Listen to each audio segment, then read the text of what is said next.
So today we're going to be taking a look at a scenario where civilization starts over. Just realised my mic was way too far away, but whatever. In the last episode we saw quite a few things happen. I believe the Korean Peninsula finally unified, so yeah, that happened. We also saw the start of the, if I can find the later, the Anatolian genocide as they start going into the red and blue religions and killing a lot of people from that religion. Also, I just want to say quickly, I've kind of updated the religion map. There's tribal religions now, we have this pink one here, we have a lime one, it's like the Kongan kind of religion. We have the beigeish religion, and then we have this dark purple one, this is South Africa's religion. So it's basically to show where human could pop up as well. It's yeah, so I think it's pretty cool. But anyway, let's just get into it. Also, I made an ideology layer, as you can see, the Anatolian dictatorship. I did call it a religious conversionism or something, I can't remember what it was. I did give it a name in the last video. I don't think I want to keep a name because it's just, boring. And also, it's just every country's doing it really at the minute. Not every country, but lots of countries are we don't really care. I should probably explain the ideologies really quick, okay? So purple is monarchyism. A few countries are monarchs. There's actually probably the most popular ideology. Then for grey we have dictatorships. These are just dictatorships. There are a lot of countries that a lot of the smaller ones are dictatorships. That's just simply because their monarch doesn't really have, they're not really a monarch, but it just doesn't have enough influence to really be called a king, so it's more just a dictatorship. So Poland, even though they would be able to have a king for sure, they have a dictatorship because also Persia, they definitely could have a king, but the Blue Persian country was always a dictatorship, so yeah. And orange here, this is dual monarchy, the French Union and the British Union. No, the British Union isn't. The Dark Red Union was a dual monarchy, but obviously that thing doesn't really exist anymore.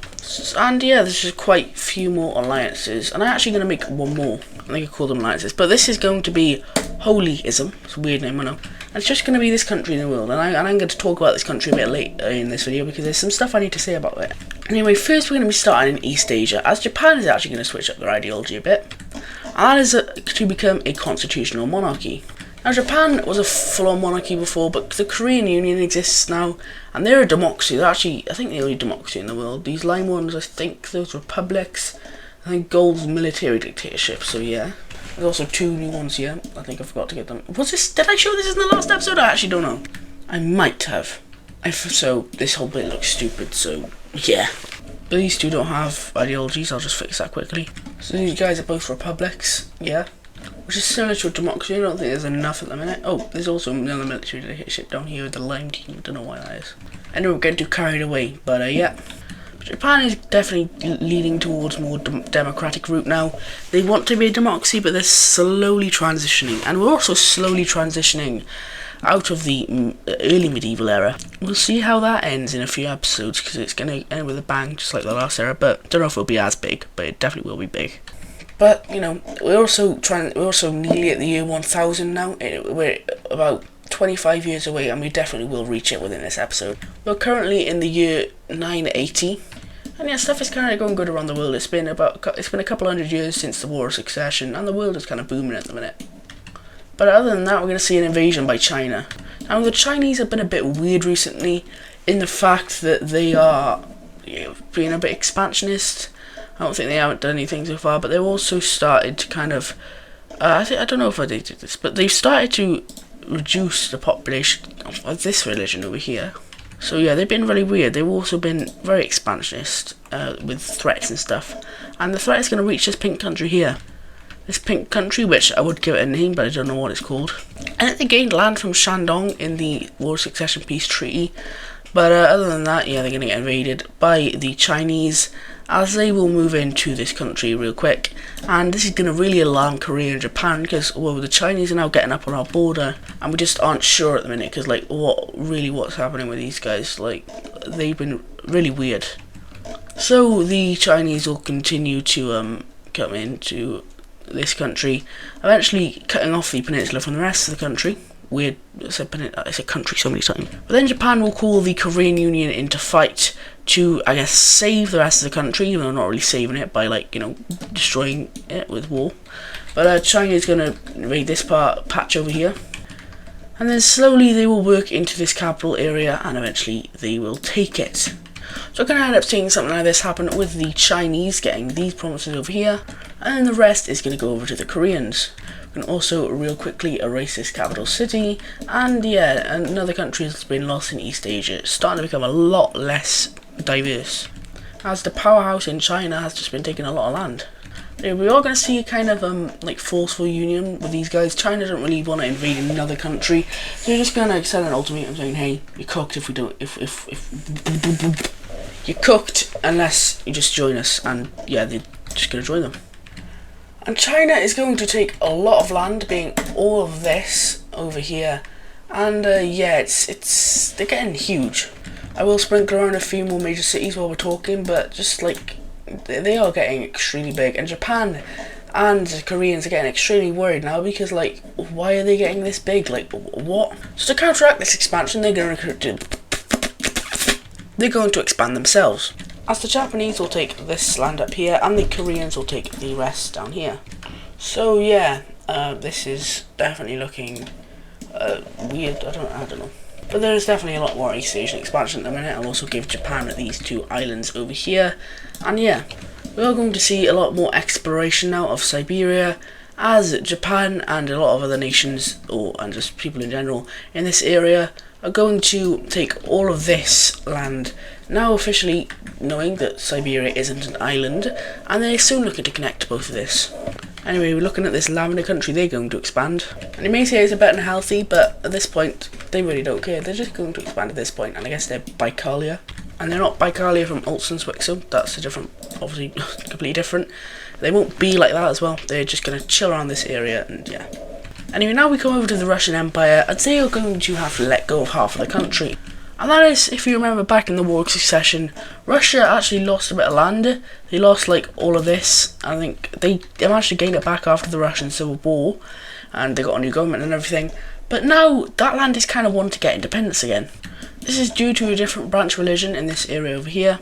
And also the Russians just want to keep their core provinces, which are in this area, safe from any future possibilities of death.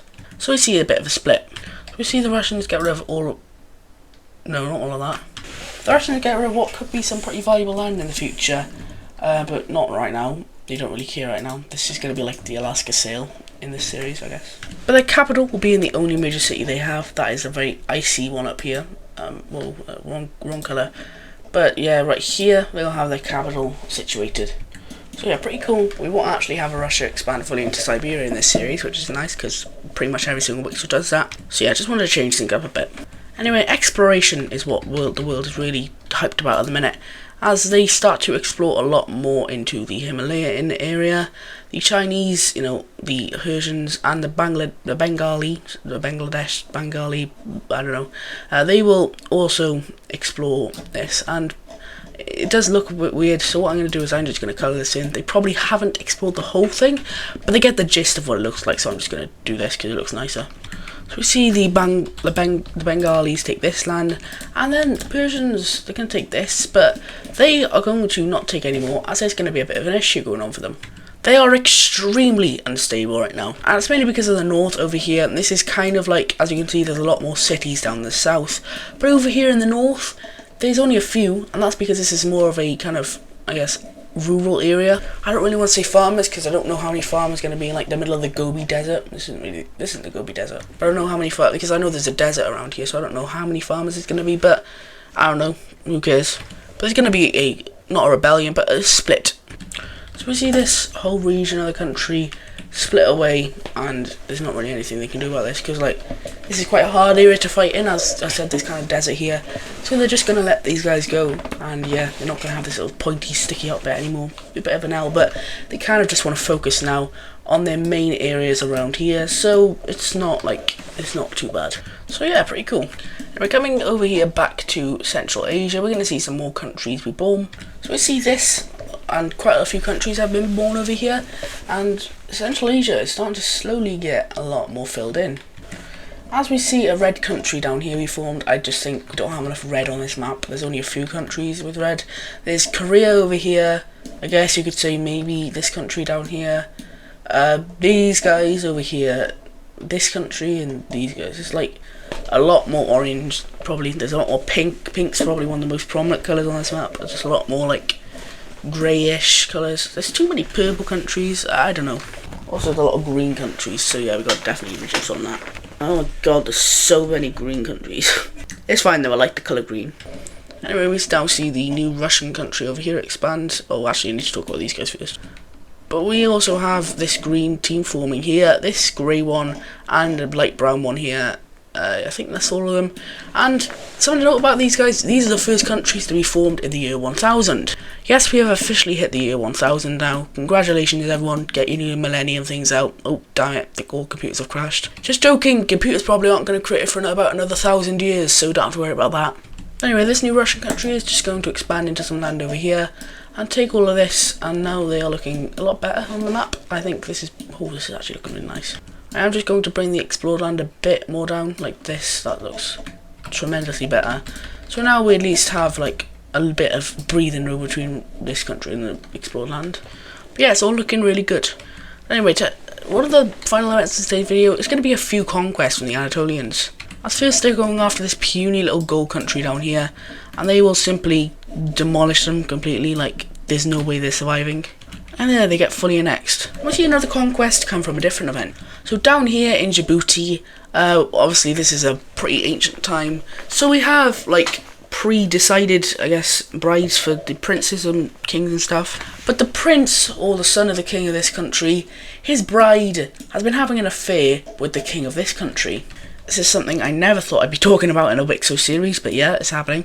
But this country is going to get so angry about it that they declare war to try and find the bride, and yeah. And let's just say Djibouti is a lot stronger than this, I guess, Sudan country down here. They are a pretty rich country. They're kind of, I mean, they are, yeah, they're quite rich.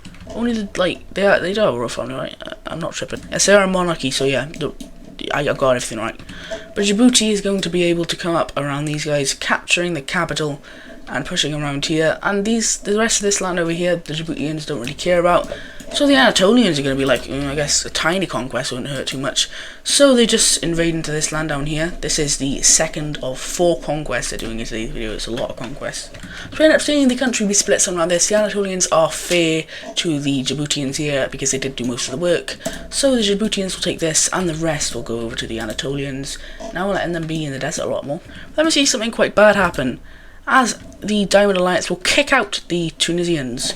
This is because they don't want to deal with the Anatolians. They know that the Anatolians are going to one day attack the Tunisians, so they don't want to deal with it.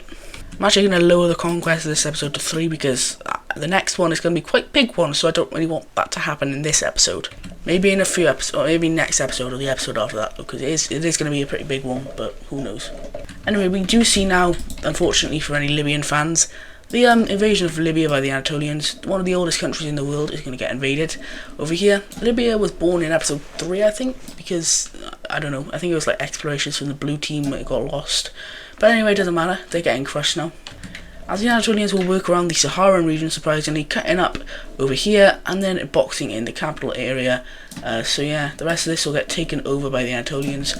And then, bada bing bada boom, something like that. And we then have something like this happening as the Libyan country is fully annexed by the Anatolians. And yeah, but then we see something happening down in this country. I said I was going to talk about these guys later, and that time has come. As these guys are kind of like, I guess, the papal state of this series. They are basically the leader of the Red religion and all the branches as well. Basically saying like, hey, we lead this religion, blah blah blah. The city is kind of like Rome, if Rome was the first city in history. But we do see these guys think about what's happening with the Anatolians. They are one of the few countries that actually know about the genocide that's going on, just because I said so. I don't know how they know, but yeah, probably maybe a few people might have snitched after some things they've seen on the border. But they will see what's going on here, and they will feel disgusted. They see that people from their own religion, the religion of the original religion, where humanity stemmed from over here, and they know this, so they are going to form an alliance. They're going to form a holy empire. The Holy Red Empire. The Red Team is not allowed to exist, but They didn't say that a red team alliance isn't allowed to exist. And I don't mean the red team isn't allowed to exist, like these guys will maybe be released one day, but the thing is, they're not allowed to kind of come out and explode like they did before. That's just simply not allowed.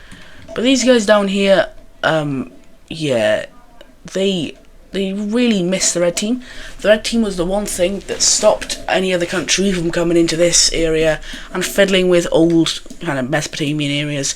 But now the Anatolians are doing this, and this is what they feared. So any country that was formerly part of the red team is invited to this alliance, and yeah, let's see what happens as the Holy Red, still big, but the Holy Red Empire will be formed by these guys.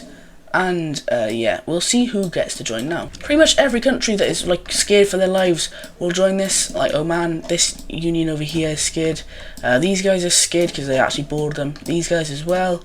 This pink country, the OG capital of the red team country. And yeah, pretty much most countries that were part of the red team in history will join this to simply, you know, get protection from the Anatolians, because, you know, they are scared. I see you know too much, man. We even do see Djibouti join this alliance. It's a weird thing to happen, but yes, they do. So really, the red team is kind of back, but not back at the same time. Taking a look at what the Holy Red Empire actually looks like, it does look something like this with the alliances and stuff. As you can see, it's like it's pretty big. You know, it's similar to the old red team, and they would probably be able to put up a good fight against the Persians if they had a chance. They may even be able to beat them. They'd probably be able to beat Belarus in a war. But Anatolia, yeah, they definitely would be able to hold them off for a long time, but who knows? Who knows? Maybe more countries could join. And these are just the founding members. Even more could join in the future. So these guys could definitely grow into a huge, strong power. But I guess we'll just have to wait and see.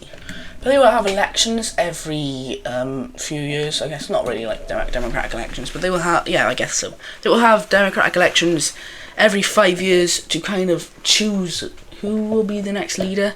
It is exactly like the Holy Roman Empire works, exactly like that.